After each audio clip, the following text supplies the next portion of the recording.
اللہ رب العالمین نے قرآن مجید سورہ بقرہ کی آیت نمبر 212 میں فرماتے ہیں زُيِّنَ لِلَّذِينَ كَفَرُوا الْحَيَاةَ الدُّنْيَا، کہ ہم نے کافروں کے لیے دنیا کی زندگی کو خوب زینت دار رکھا گیا.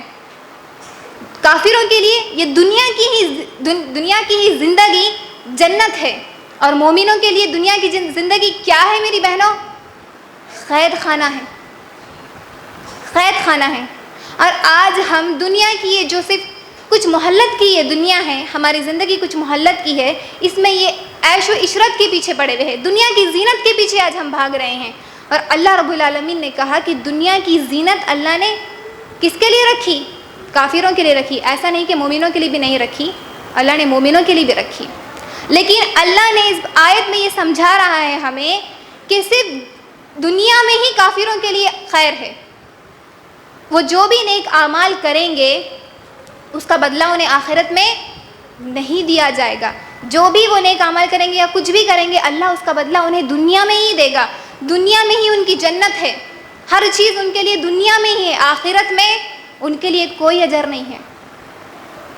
ایک کافر جو آخرت کا انکار کر رہا ہے، تو جس کے کوئی بھی نیک عمل کرنے پر اللہ اس کا کچھ نہ کچھ بدلہ دنیا میں دے رہا، لیکن ایک مسلمان جو آخرت کا ایمان رکھتا ہے اور نیک اعمال اگر قرآن اور حدیث کے مطابق، ایک مسلمان جو آخرت پر ایمان رکھتا ہے اگر اس کے نیک اعمال قرآن اور حدیث کے مطابق نہ ہو تو کیا پھر ہمیں آخرت میں اجر ملے گا؟ ملے گا. یہ ہمارے رولز ہے، یہ ہمارا قانون ہے. ہر قید خانے کے، ہر جگہ کے قانون ہوتے ہیں. اسی طرح ہم مسلمانوں کا قانون قرآن اور حدیث ہے میری بہنوں. اگر ہم اس کو چھوڑ دیں گے، اگر ہم ان رولز اینڈ ریگولیشنز کو فالو نہیں کریں گے تو بے شک کل یوم آخرت کے دن ہمیں خسارہ اٹھانا پڑے گا، نقصان اٹھانا پڑے گا. اس بات کو آج ہم بہت معمولی لے رہے ہیں، اس لیے بے شمار گناہ پہ گناہ کرتے جا رہے. تو اللہ نے دنیا میں ہی کافروں کے لیے جنت رکھی اور مسلمانوں کے لیے دنیا کیا ہے؟ قید خانہ ہے. آج ہم عمل کیوں نہیں کر رہے؟ کیونکہ آج دنیا کی چیزیں ہمیں بہت اچھی لگ رہی ہے نا. آج ہم مقصد کو کیا کر لیے؟ بھول گئے. بے شک دنیا میں رہنا ہے تو یہ تمام چیزیں جو ہماری زندگی کی مصروفیات ہیں، یہ تمام چیزیں ضرورتیں ہیں ہماری. اور آج ہم کیا کر لیے؟ ہماری ضرورتوں کو مقصد بنا لیے ہے نا، اور مقصد کو بھول گئے. لیکن صحابہ کا عمل یہ نہیں تھا میری بہنوں. وہ کیا کرتے تھے؟ ہر وقت اپنے مقصد کو یاد رکھتے تھے، ہر وقت اللہ کی خوشنودی کا خیال رکھتے تھے کہ اللہ ہم سے راضی ہو جائے، اس بات کا خیال رکھتے تھے، اور ہمیشہ اللہ اور اس کے رسول کی اطاعت کرتے تھے. اور آج ہم کیا کریں؟ مقصد کو بھول گئے اور ضرورت کو مقصد بنا لیے، اسی کے پیچھے لگے ہوئے ہیں. ضرورتوں کو مقصد بنا لیے اور ہماری خواہشات کو اتنا بڑھا لیے، بے انتہا بڑھا لیے، اور اس کو اہم کر لیے. بیکار چیزوں کو آج ہم اپنی زندگی میں اہم کر لیے. وہ اہم کرنے کی وجہ سے آج ہم دنیا میں ڈوبے ہوئے ہیں، اسی کے پیچھے بھاگ رہے. نعوذ باللہ. یہ عمل ہو گیا آج ہماری زندگیوں میں. صرف دنیا دنیا دنیا. ایک لگژری لائف چاہتے ہیں ہم تمام، آرام دہ زندگی چاہتے ہیں، آرام سے گھر ہو، گھر میں کام کاج کرنے والے نوکر ہو، اچھی گاڑیاں ہو، یہ چیزوں کی خواہشات کرتے. کبھی دل میں یہ خواہش آئی کہ جنت میں ہم جنت الفردوس میں ہو، جنت الفردوس میں اعلیٰ مقام ہو؟ کبھی اس چیز کی فکر کریں ہم لوگ؟ ہرگز نہیں. میری بہنوں، اللہ نے مومنوں کے لیے نہ صرف آخرت میں خیر رکھا بلکہ دنیا میں بھی خیر رکھا. صحابہ کے واقعات اگر ہم دیکھیں تو اللہ نے انہیں دنیا میں جنت کی بشارت تو دی بے شک، لیکن ساتھ ہی ساتھ دنیا بھی بے شمار عطا کی. کیوں عطا کی؟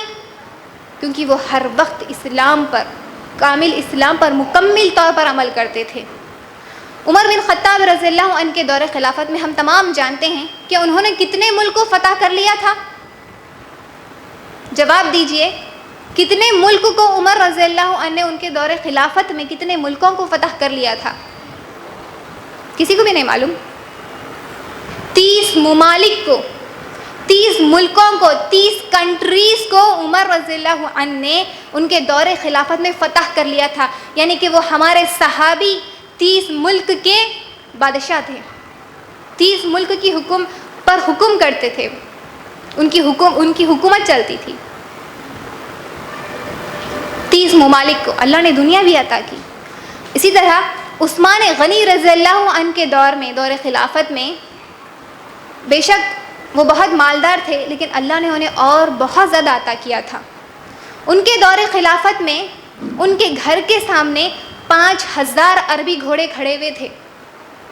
یعنی اگر ہم آج کے دور سے حساب لگائیں تو آج کی دنیا کی سب سے مہنگی کار اگر کسی شخص کے گھر کے سامنے اگر 10 بھی کھڑے ہوئے رہے تو ہم اس کا سٹیٹس کیا ہوگا امیجن کر سکتے ہیں نا، کہ کتنا مالدار ہوگا وہ 10، وہ بھی دنیا کی سب سے مہنگی کار اس کے گھر کے سامنے ہے.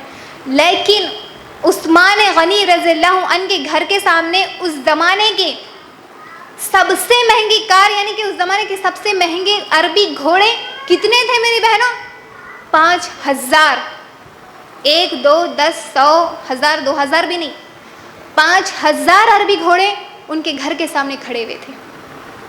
اللہ نے انہیں دنیا میں بھی خیر عطا کیا اور آخرت میں بھی الحمدللہ اللہ نے انہیں جنت دی.